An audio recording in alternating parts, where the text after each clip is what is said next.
नमस्कार दोस्तों, मैं लोकेश चौहान। आपका स्वागत है संघर्ष रीजनिंग क्लासेज में। दोस्तों, यहाँ पर हम रीजनिंग में कैलेंडर चैप्टर को कवर करेंगे। इस कैलेंडर का हमारा पहला पार्ट अपलोड हो चुका है। आप इस पार्ट से जाकर पहले वाले पार्ट को देखें, तभी आपका कैलेंडर पूरा समझ में आएगा। अगर हम कैलेंडर की बात करें, जो हम कैलेंडर का यूज करते हैं वो ग्रेगोरियन कैलेंडर होता है। कैलेंडर के जन्मदाता के रूप में पोप ग्रेगरी को जाना जाता है। लीप वर्ष की सर्वप्रथम जो पता लगाया वो जूलियस सीजर ने लगाया। ये सारी चर्चा हमारी पहले पार्ट में कवर हुई हैं। आप जब वीडियो देखते हैं तो डिस्क्रिप्शन में आप उसका नंबर दिया हुआ होता है, आप वहां अपना संपर्क कर सकते हैं, या आप कमेंट्स करें आपको वीडियो कैसी लगी, या आपका कोई भी सुझाव हो तो वो आप उसमें दे सकते हैं। यहाँ से अगर हम बात करें, ये आज हमारा कैलेंडर का पार्ट 2 रहेगा। इस पार्ट 2 में क्या क्या चीज़ें हैं वो अब इसमें चर्चा करते हैं। जैसे शताब्दी की अगर बात की जाए तो शताब्दी जो होती है वो 100 वर्ष की होती है। ये कैलेंडर का पार्ट 2 है। जैसे एक शताब्दी की बात करें, शताब्दी बराबर 100 वर्ष, तो इस 100 वर्ष में साधारण वर्ष भी होंगे और इसमें लीप वर्ष भी होंगे। इसमें साधारण वर्ष भी होंगे, इसमें लीप वर्ष भी होंगे। अगर इस 100 की बात की जाए तो 100 शताब्दी में होती है। 100वां वर्ष जो होगा वो शताब्दी में होगा।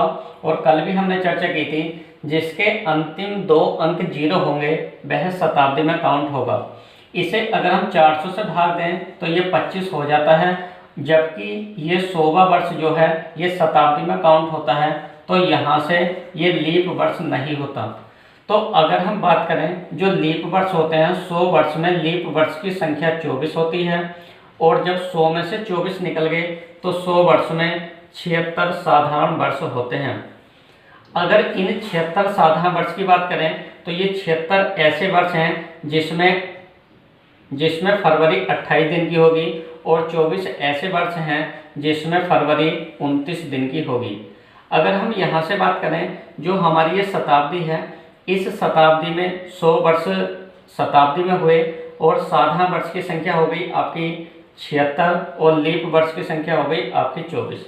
अगर किसी भी साधारण वर्ष की बात करें तो साधारण वर्ष में 365 दिन होते हैं, और 365 के अगर हम सप्ताह बनाएं तो सप्ताह बनाने का मतलब है 7 से भाग दी, और 7 से भाग देके 7 पंजे 35 और 7 दूनी 14। इसको हम बोल सकते हैं एक साधारण वर्ष, एक नॉर्मल ईयर में 52 सप्ताह और एक विषम दिन होता है। एक साधारण वर्ष में 52 सप्ताह और एक विषम दिन होता है। और अगर हम 366 की बात करें लीप वर्ष की, तो इसमें 52 सप्ताह और 2 विषम दिन होते हैं। एक लीप ईयर की अगर बात करें तो इसमें 52 सप्ताह और इसमें 2 विषम दिन होते हैं।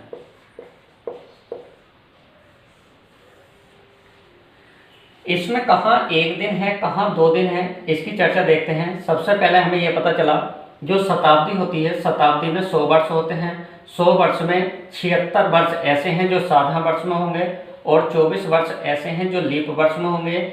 एक साधारण वर्ष में 365 दिन होते हैं, जिसमें 52 सप्ताह और एक विषम दिन होता है। अगर एक लीप वर्ष की बात करें तो एक लीप वर्ष में 52 सप्ताह होते हैं और 2 विषम दिन होते हैं। अगर हम यहाँ से बात करें, हमें पता है यहाँ से, यदि किसी वर्ष में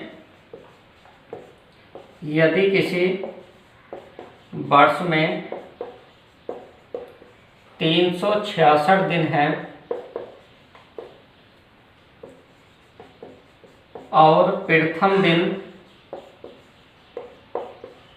मंगलवार है, तो इसमें कुल कितने बुधवार होंगे?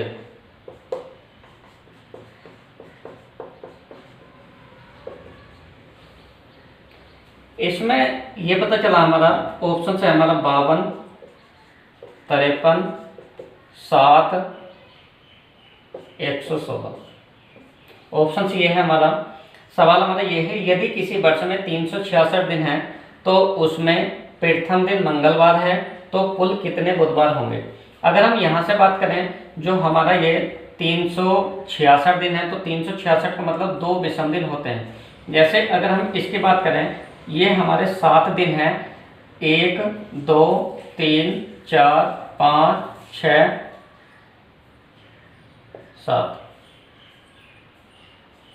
इस 7 दिन की अगर हम बात करें तो यहाँ से 52 बार तो सभी की शुरुआत होगी। जैसे यहाँ से हमने शुरुआत की, यहाँ से हमने मान लिया ये वाला दिन आपका मंगलवार है तो ये प्रथम दिन मंगलवार है, तो यहाँ से घूमने के बाद जब ये पूरा दोबारा आएगा तो 52 तो मंगलवार होंगे। ये 52 तो सारे होंगे, जबकि विषम दिन कितने हैं, विषम दिन है हमारे 52 तक ये होंगे, यहाँ से शुरुआत हुई। और जब विषम दिन 2 हैं तो 52 के बाद इसका नंबर डबल हो जाएगा, इसका नंबर डबल हो जाएगा। तो ये 52 तो पूरे सप्ताह थे और 52 में एक दिन ये मंगल और एक दिन ये बुधवार, तो इसमें आपके 53 बुधवार होंगे। आंसर होगा 53। सवाल ये है हमारा, यदि किसी वर्ष में 366 दिन होते हैं तो लीप वर्ष होगा और उसका प्रथम दिन अगर मंगलवार है तो उसमें कुल कितने बुधवार होंगे।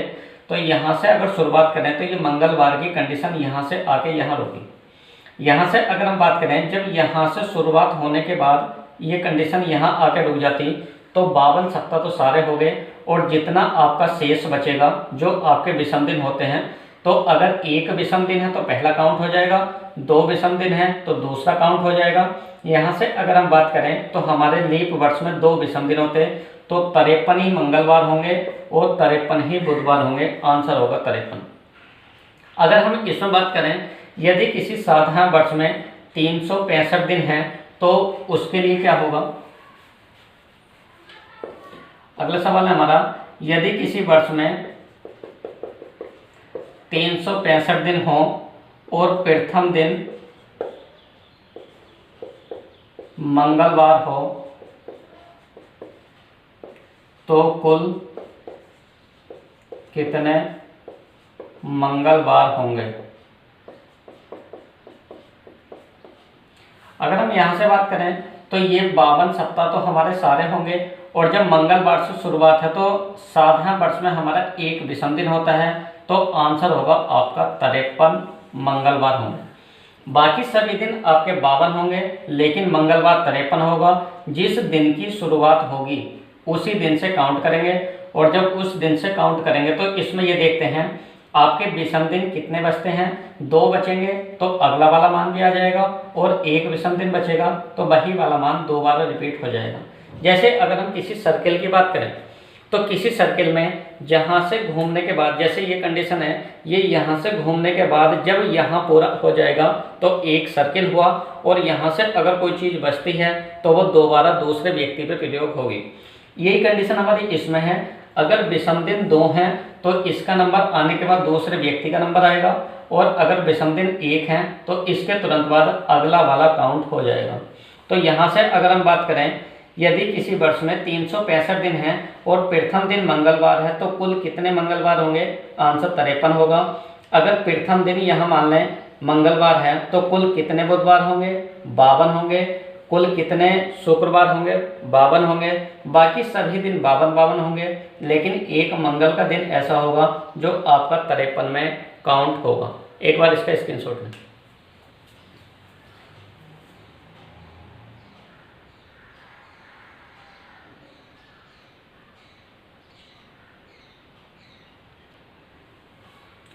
इसी तरह से अगर यहाँ से बात करें, जो आपके ये 100 वर्ष हैं तो 100 वर्ष में जो साधारण वर्ष बने थे वो 76 थे और जो लीप वर्ष थे वो 24 थे। अगर हम यहाँ से बात करें तो लीप वर्ष में कितने विषम दिन होते हैं, 2, तो 24 दूनी कितना हो जाता, 48। 76 वर्ष में, साधारण वर्ष में विषम दिन की संख्या 1, तो ये मान हो जाता आपका 76। जब इन दोनों मान को जोड़ा जाएगा तो इन दोनों मान को जोड़ने के बाद 8, 6 14 और 7 4 11 और 1 12, 124 दिन बचेंगे।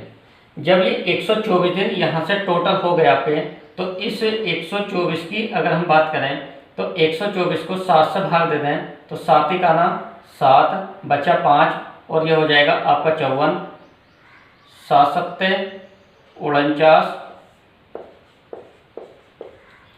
और ये बचता है आपका 5। तो ये 5 विषम दिन हो गए, 5 विषम दिन। अगर हम यहाँ से बात करें, ये सवाल जो बना हमारा, सवाल ये बना 100 वर्ष में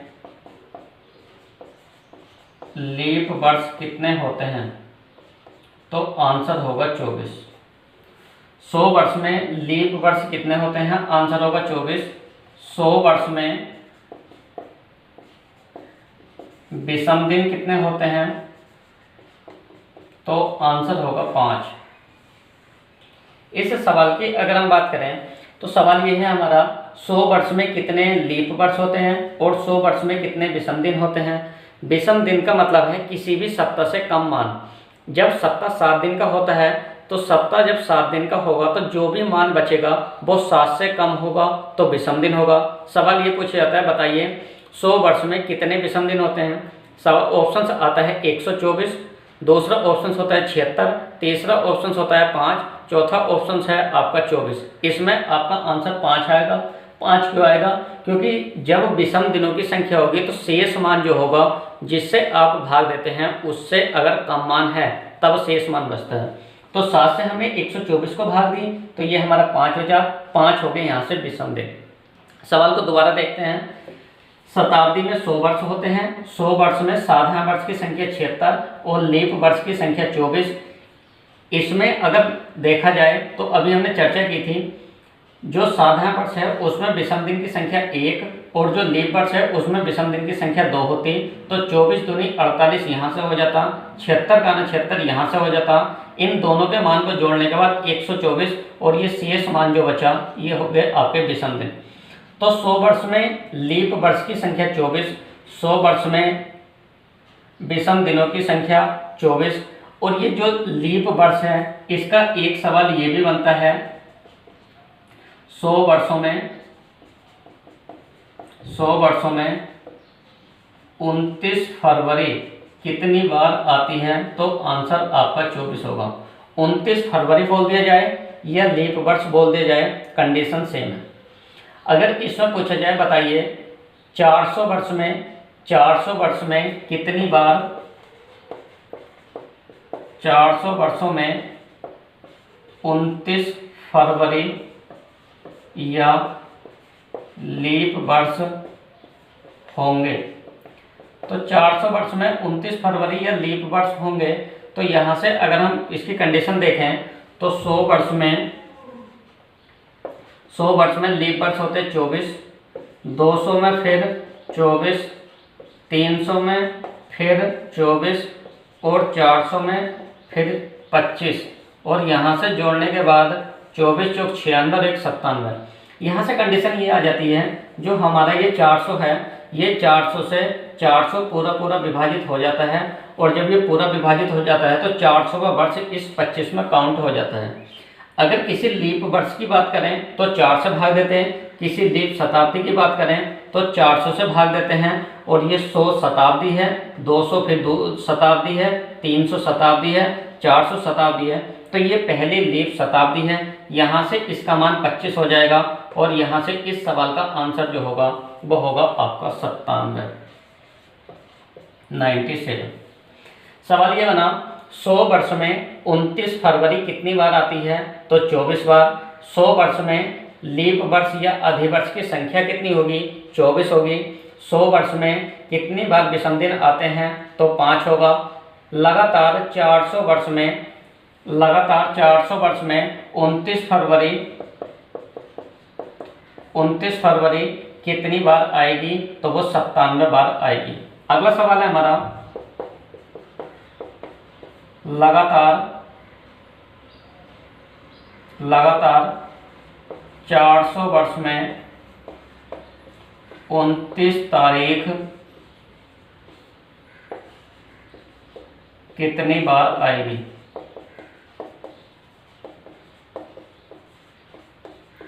इस बार ये 29 तारीख की बात है, तो 29 तारीख देखते हैं और ये 29 फरवरी था। दोनों सवालों में अंतर है। एक बार आप इसका स्क्रीनशॉट लें, आगे की चर्चा करते हैं।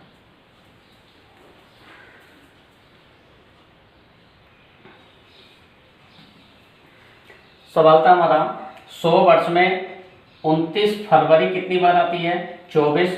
जब 100 वर्ष में 29 फरवरी 24 बार आती है, तो यहाँ से अगर हम बात करें 100 वर्षों में 29 तारीख कितनी बार आएगी, तो 100 वर्षों में 29 तारीख कितनी बार आएगी। जब 100 वर्ष में 29 फरवरी 24 बार हुई, तो 100 वर्ष में 29 तारीख 76 बार होगी। एक बार दोबारा देखते हैं सवाल को। सवाल ये बना हमारा 100 वर्ष में लीप वर्ष कितने होते हैं, 24। 100 वर्ष में 29 फरवरी कितनी बार आएगी, 24 बार। और 100 वर्ष में अगर हम बात करें 100 वर्ष में 29 तारीख कितनी बार आएगी, तो आपका आंसर होगा 76 बार। अब देखो यहाँ से देखते हैं, जब ये 100 वर्ष में 76 बार आपकी 29 तारीख आएगी, तो 29 तारीख की अगर हम बात करें तो किसी भी वर्ष में एक वर्ष में 29 तारीख कितनी बार आती है, तो एक वर्ष का मतलब हो गया आपका 12 माह में 29 तारीख कितनी बार आती है। तो यहाँ से अगर हम बात करें, अगर आपका लीप वर्ष है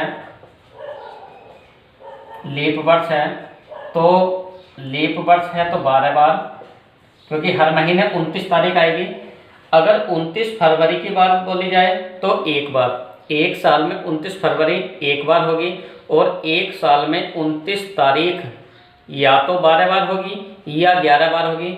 अगर लीप वर्ष है तो 12 के 12 महीने में 29 तारीख आएगी, और साधारण वर्ष है तो आपकी 11 महीने में 29 तारीख आएगी।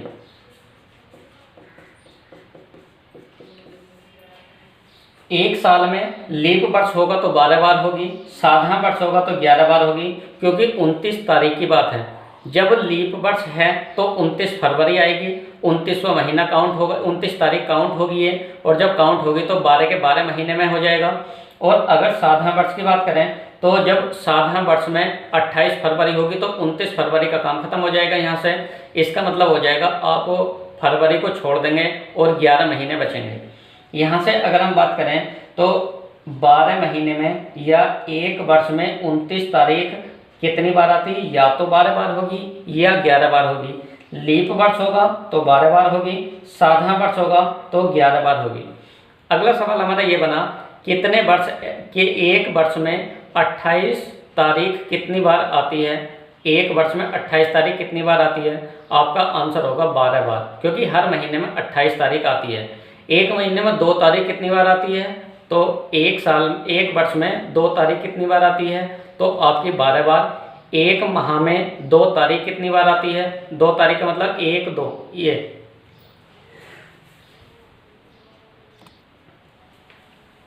इसकी अगर हम बात करें तो 12 माह में 29 तारीख, लीप वर्ष की बात करें 12 माह लिख लो, या एक वर्ष या 12 माह में 29 तारीख या तो 12 बार होगी या 11 बार होगी। इसी तरह से अगर हम बात करें, जब ये 100 वर्ष में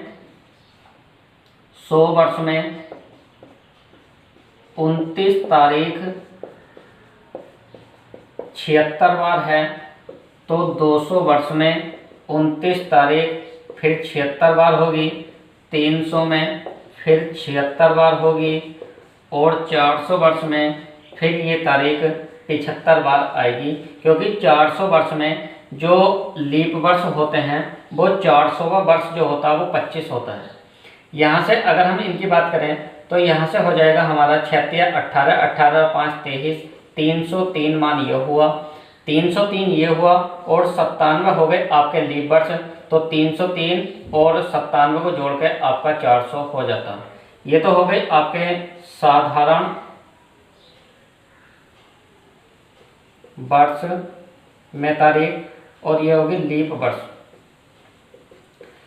अगर हम 400 वर्ष की बात करें, 400 वर्ष में कितनी बार 29 तारीख होगी, तो 400 वर्ष में कितनी बार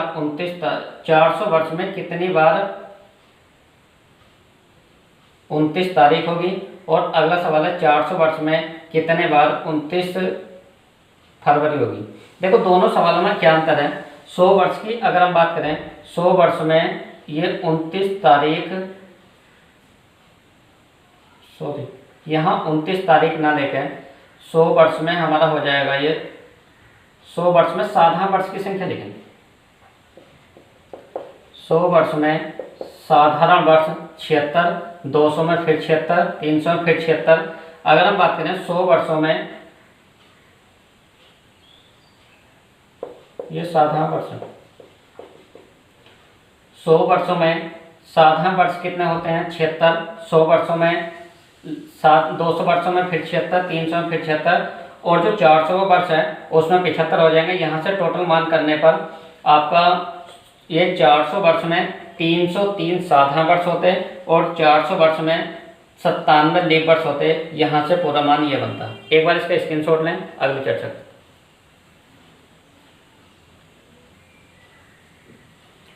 अब यहाँ से अगर बात करें, एक शताब्दी में 100 वर्ष, 76 आपके साधारण वर्ष और 24 आपके लीप वर्ष।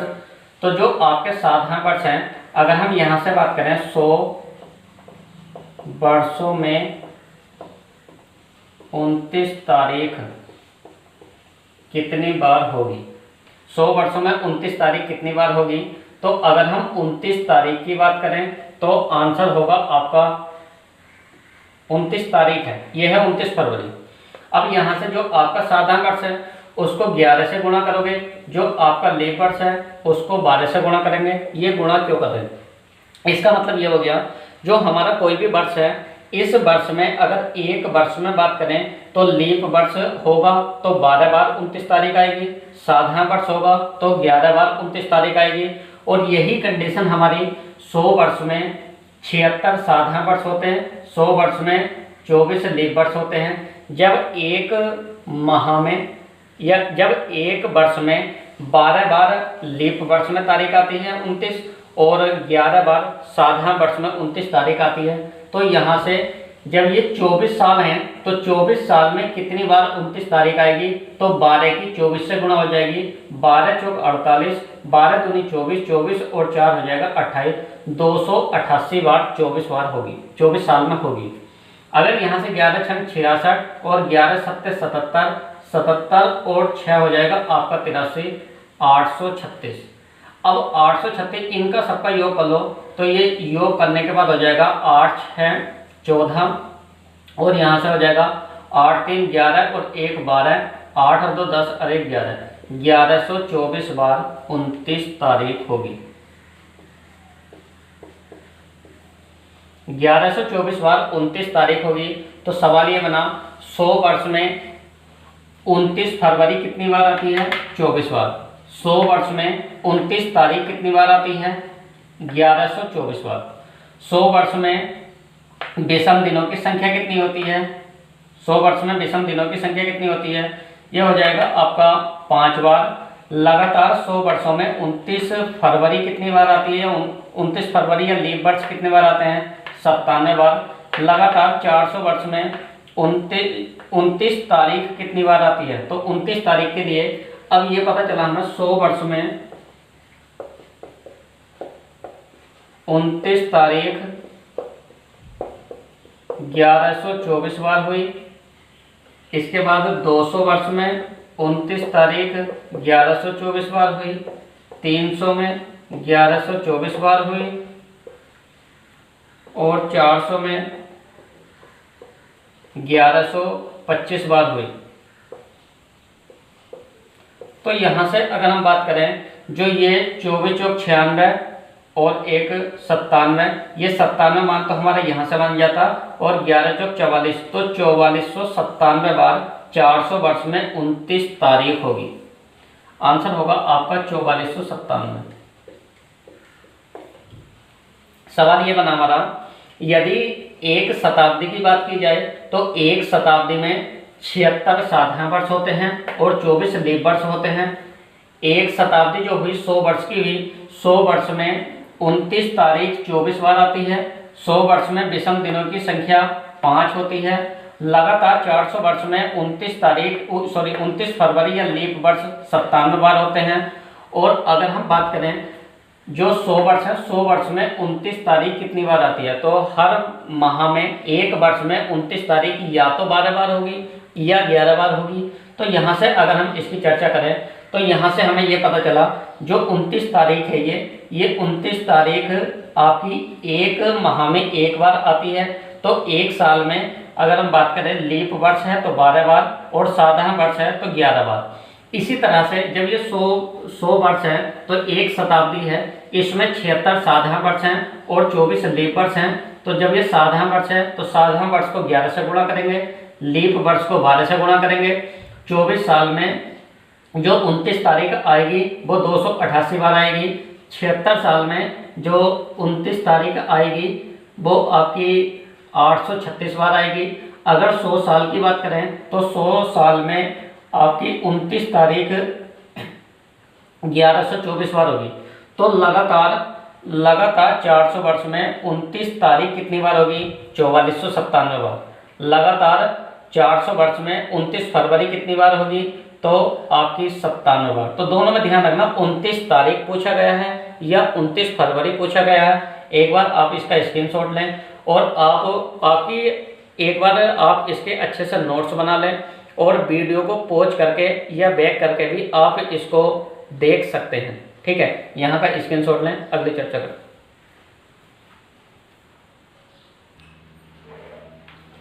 यहाँ पे हमारे ये 2 सवाल दिए हैं। लगातार 400 वर्ष में 29 तारीख कितनी बार आएगी। सवाल को ध्यान से देखना, ये है 29 तारीख और ये है 29 फरवरी। तो ऑप्शन दोनों के सेम हैं। लगातार 400 वर्ष में 29 तारीख कितनी बार होगी, तो अभी हमने निकाला है, आंसर आएगा 4497। और लगातार 400 वर्ष में 29 फरवरी कितनी बार होगी, तो यहाँ से आंसर हो जाएगा आपका 97। ठीक है, एक बार इसके स्क्रीनशॉट। अगला सवाल आता है हमारा, 100 वर्ष में विषम दिनों की संख्या कितनी होती है। आंसर है आपका 5। 200 वर्षों में विषम दिनों की संख्या कितनी होती है, तो 5 गुणा 2 बराबर कितना हो जाएगा 10। 10 को 7 से भाग देकर जितना भी शेष होगा वो आपका विषम दिन होगा और शेष आपका 7 से कम होगा। तो सवाल ये पूछा जाता, बताइए कम से कम विषम दिनों की संख्या कितनी होती है, 0। अधिक से अधिक विषम दिनों की संख्या कितनी हो सकती है, 6। इसका मतलब ये हुआ या तो कम से कम 0 बचेगा या ज़्यादा से ज़्यादा 6 बचेगा। तो विषम दिनों की संख्या अगर पूछी जाए तो कम से कम 0 होगी और ज़्यादा से ज़्यादा 6 होगी। ठीक है, तो यहाँ से देखते हैं, अगर 300 वर्ष की बात की जाए तो 300 वर्ष में विषम दिनों की संख्या हो जाएगी 3 गुणा 5। तो 5 दिया 15 और 7 से भाग दी 1। 400 वर्ष में विषम दिनों की संख्या हो जाएगी 4 गुणा 5 और प्लस 1। ये प्लस 1 क्यों किया, क्योंकि 400वां वर्ष जो है वो एक तरह से लीप वर्ष, ये शताब्दी में आएगा और शताब्दी में आएगा तो ये खुद काउंट हो जाएगा। तो यहाँ से हो जाएगा 21 और 21 को 7 से भाग दी तो ये आंसर हो गया आपका 0। तो सवाल अब ये पूछा जाता है, बताइए 100 वर्ष में विषम दिनों की संख्या कितनी होती है, 5। 200 वर्ष में विषम दिनों की संख्या कितनी होती है, 3। 300 वर्ष में विषम दिनों की संख्या कितनी होती है, 1। और 400 वर्ष में विषम दिनों की संख्या कितनी होती है, 0। यहाँ से अगर हम बात करें, ये वाले जो हमारे दिन के मान रखे गए वो यहाँ से रखे हुए हैं। आपका आ जाएगा 1, 2, 3, 4, 5, 6 और ये 7 या 0। जब 7 से किसी संख्या को भाग देंगे तो शेषफल 0 आएगा। 7 से अगर विभाजित होने वाली संख्या है तो शेषफल 0 होगा। तो या तो 7 मान लो या इसको 0, क्योंकि 7 से जो भी 7 के पहाड़े में आते हैं वो वाली संख्या सारी कट जाएंगी। जो 1 है, 1 का मतलब है सोमवार, 2 का मतलब है मंगलवार, 3 का मतलब है बुधवार 4 का मतलब है बृहस्पतिवार, 5 का मतलब है शुक्रवार, 6 का मतलब है शनिवार और 7 का मतलब है रविवार। सप्ताह के अगर प्रथम दिन की बात की जाए तो रविवार, सप्ताह के अंतिम दिन की बात की जाए तो आपका शनिवार। अगर पूछा जाए इसमें बताइए विषम दिनों की संख्या न्यूनतम कितनी होगी, आंसर होगा 0। अधिकतम कितनी होगी, आंसर होगा 6। अब इसमें यह देखा जाता जो ये आपकी शताब्दी निकली, इस शताब्दी में विषम दिनों की संख्या की बात करें तो विषम दिनों की संख्या है आपकी रविवार, 0 का मतलब, 1 का मतलब है सोमवार और 3 का मतलब है बुधवार और 5 का मतलब है ये शुक्रवार। अगर हम यहाँ से बात करें इसकी, जो हमारे ये विषम दिनों की संख्या यहाँ से निकले तो यहाँ से ये पता चला किसी भी शताब्दी का जो ये शताब्दी के अंतिम दिन बनेंगे तो अंतिम दिन कौन कौन सा हो सकता है, रविवार भी हो सकता है, बुधवार भी हो सकता है और शुक्रवार भी हो सकता है। सोमवार एक ऐसा कॉमन है जो शताब्दी का प्रथम और अंतिम दोनों दिन होता है। ये पार्ट 1 में बात हुई थी।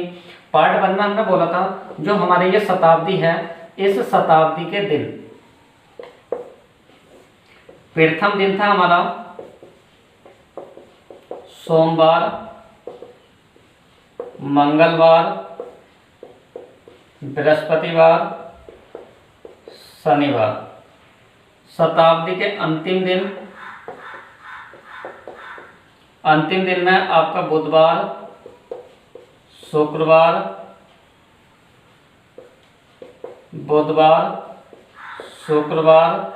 और रविवार। इसमें आपका सोमवार भी होता है। अगर सवाल ये पूछे बताइए शताब्दी के निम्न में से कौन से प्रथम दिन नहीं हो सकते, तो बुधवार, शुक्रवार, रविवार ये कभी भी प्रथम दिन नहीं बनेंगे। ये यहाँ से विषम दिन की कंडीशन हमें निकाल ली। शताब्दी के कौन से अंतिम दिन नहीं हो सकते, तो मंगलवार, बृहस्पतिवार, शनिवार ये प्रथम दिन नहीं, ये अंतिम दिन नहीं होंगे तो प्रथम होंगे। शताब्दी के निम्न में से कौन से प्रथम दिन और अंतिम दिन हो सकते हैं, वो आएगा आपका सोमवार। एक बार इसका स्क्रीनशॉट लें, आगे चर्चा करते हैं।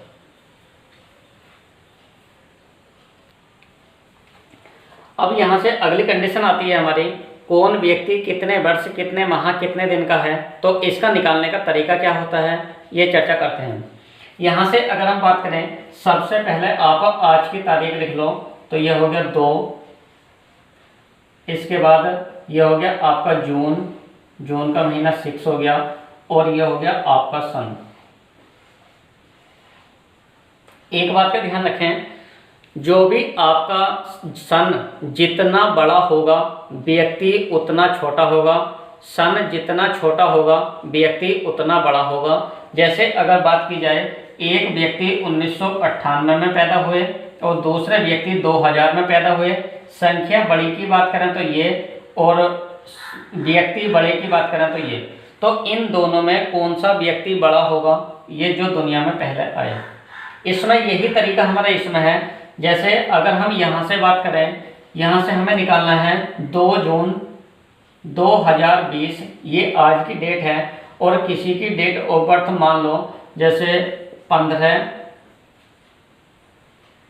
मान लो 1, 2, और यहाँ से हमने मान लिया 2000 मान लो। यहाँ से अगर हम बात करें, एक व्यक्ति का जन्म 1 फरवरी 2000 को हुआ, तो वह व्यक्ति आज 2 जून 2020 में कितने वर्ष, कितने माह, कितने दिन का होगा। सबसे पहला तरीका हमारा ये होगा, जो बड़ा वाला मान होगा वो मान ऊपर लिखा जाएगा, सन जितना बड़ा होगा वह मान ऊपर की तरफ आएगा। तो यहाँ से अगर हम बात करें, इस 2 में से ऊपर की तारीख में से नीचे की अगर तारीख चली जाए तो पहले आप उसका अंतर कर लें। तो 2 में से 1 गया, कितना मान हो गया 1, और 6 में से 2 गए, मान बचा आपका 4, और 2000 का और 2020 का अंतर हो गया 20, तो 20 साल 4 माह और 1 दिन। ये हमारा पहला सवाल था। किसी वजह से अगर हमारा सवाल है 2 जून 2020, तो अगर हम यहाँ पे मान लें, ये वाली तारीख हमने मान ली यहाँ पे 12 होती, और यहाँ पे ये वाला माह आपका 7 होता, और ये वाला व्यक्ति यहाँ 2000 होता, तब इसका क्या तरीका होता। जैसे अगर हम बात करें ऊपर की तारीख और नीचे की तारीख का मान उससे अगर बड़ा होगा तो उसका तरीका क्या होगा, सबसे पहले आप यहाँ से हासिल लेंगे।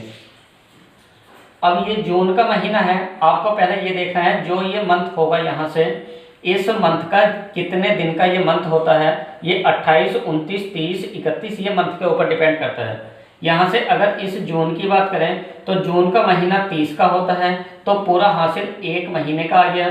तो 30 में से 2, 30 और 2 कितना हो गया 32, और 32 में से फिर ये 12 कम कर दिए, कितना हो गया 20।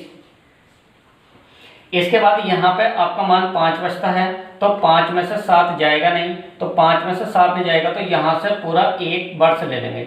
1 वर्ष बराबर कितने होते हैं 12 माह, तो 12 महीने ये और 5 ये, 12 और 5 हो गया आपका 17, 17 में से 7 गए, कितना हो गया आपका 10, और इसके बाद ये हो जाएगा आपका यहाँ बचा आपका 19, और ये हो जाएगा आपका 19 साल 10 माह और 20 दिन, ये हो जाएगा दिन, ये हो जाएगा आपका माह, और ये हो जाएगा आपका वर्ष। ठीक है, तो यहाँ से ये पता चला ये व्यक्ति 19 वर्ष 10 माह और 20 दिन के हुए। अगली चर्चा अगले वीडियो में करते हैं। आपको वीडियो कैसी लगी इसमें आप कमेंट्स करें, लाइक करें और चैनल को सब्सक्राइब करें और अपने दोस्तों को शेयर करें। Thank you.